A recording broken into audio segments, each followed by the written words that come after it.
আমি খোঁজ নিতে আসছি, কারণ আমি তো জানছি না আমার বাচ্চাটা কোথায় আছে।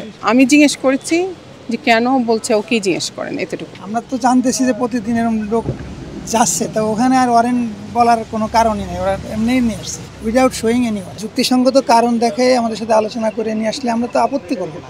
তারে কিছু জানার জন্য জিজ্ঞাসাবাদ তো করতেই পারে। আর সে তো সাধারণ কোনো ডিস্ট্রাকটিভ লোক না, সেটা ইউনিভার্সিটির লেকচারার। তার ধরে আনার জন্য তো এমনি বললেই তো সে এমনি এমনি আসে সাথে। ও তো বাসায় মানে ড্রেসিং, হ্যাঁ ও ঘুমাচ্ছিল না, কিন্তু ওর কাপড় ঘরে কাপড় পরা ছিল, কাপড়টা চেঞ্জ করলো। আর ও অসুস্থ, তো ওর স্পাইনের কর্ডে সমস্যা আছে, ও ওষুধগুলো নিয়ে দিয়ে দিলাম আমি, এতটুকুই। এখানে রাত্রে 1টার সময় যাওয়ার দরকার ছিল না, দিনের বেলা গেলেও হতো। এখন না পাইলে তো আমরা থানায় যে জিডি করবো, এখন পর্যন্ত তো আমরা কোনো খবর পাইনি। তারা পরিচয় দিয়েছে যে ডিবি থেকে? তারা হ্যাঁ বলছে, তারা বলছে আমরা ডিবি থেকে আসছি। যমুনা রেফ্রিজারেটর, খাবার ফ্রেশ তো লাইফ জম্পেশ।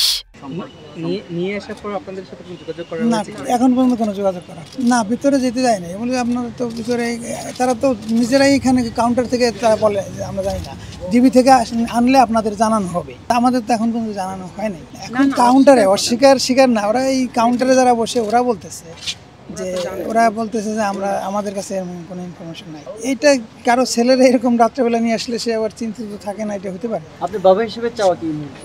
আমার ছেলেরা ছেড়ে দিক, যেহেতু সে কোনো ধরনের ডিস্ট্রাকটিভ কাজের সাথে জড়িত না, সে শুধু সাধারণ মানুষের কথা বলে, সাধারণ ছাত্রদের কথা বলে, এটার জন্য তো তারা অ্যারেস্ট করার প্রয়োজন হয়।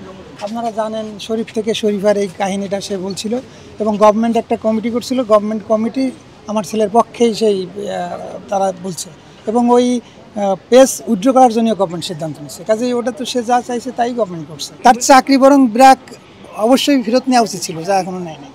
সে যেটা করছে সেটা গভর্নমেন্টের যে কমিটি, সেই গভর্নমেন্ট কমিটিও তার পক্ষেই কথা বলছে, সে যেটা বলছে সেটাই বলছে কমিটি, এবং ওই পেজে উইথড্র করছে।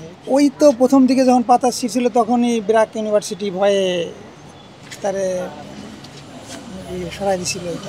আমরা ছেলেরে চাই, আমরা আর কোনো কিছু চাই না, আমরা ছেলেরে সুস্থভাবে বাসায় ফিরেও কেটে চাই। আপনাদের সহযোগিতা চাই। আমার নাম মোহাম্মদ শাহাবুর রহমান, আমার ওয়াইফের নাম সালমা জাহান শারমিন। আমি বিমানের একজন অ্যাসিস্ট্যান্ট ম্যানেজার ছিলাম, ও আগা খান স্কুলের টিচার। আমার এক ছেলে এক মেয়ে, মেয়েও আগা খান স্কুলের টিচার, আর ছেলে তো ইউনিভার্সিটির টিচার ছিল। এই জন্যই ছাত্রদের প্রতি টান বেশি আর কি সবাই।